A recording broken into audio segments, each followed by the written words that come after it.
มื้อนี้บ่มีหยังหลายเนาะพาเมียมาเที่ยวลิ้นสวน Amazing ตามสวนหานี่ก็หากระเปิดยังบ่ได้โดนแต่ว่าโอ้คนเต็ม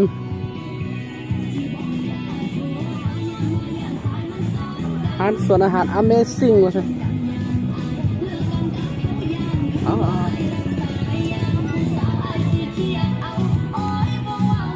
ฮะ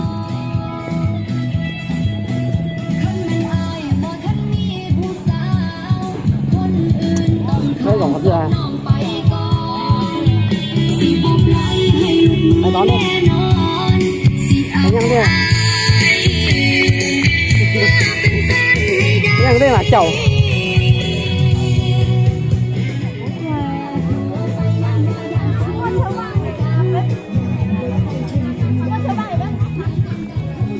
ก็เริ่มสร้างแล้วคนหลายเริ่มแสงเยอะ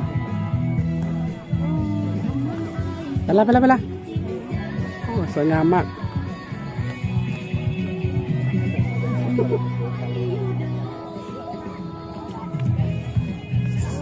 สวย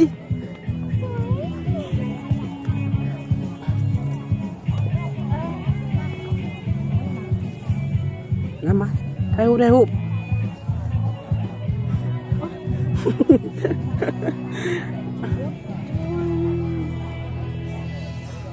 สวย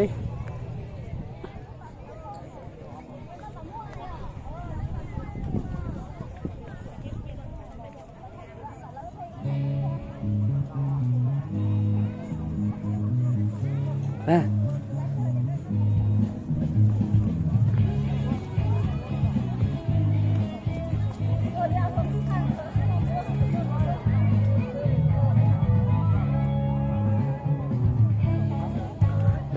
ให้น้องตายใจ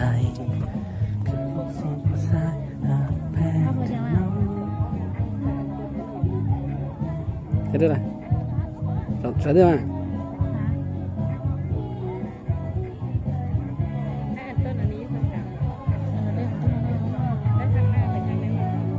แล้วก็มานำคว้า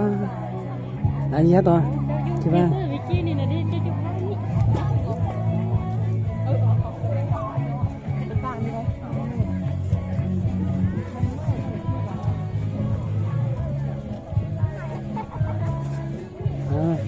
ยังคิดต่อ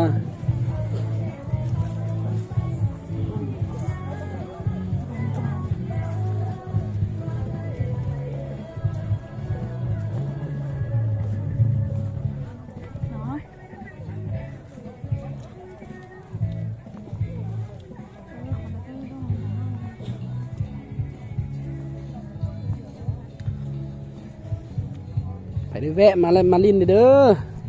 บ้านหนองสองห้อง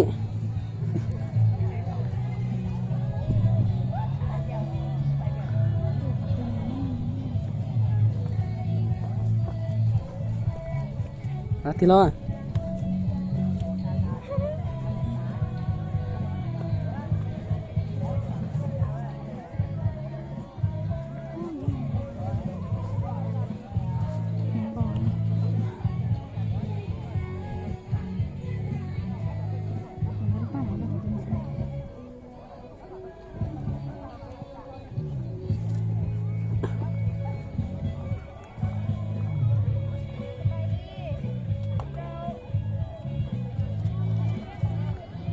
ได้ยังบ่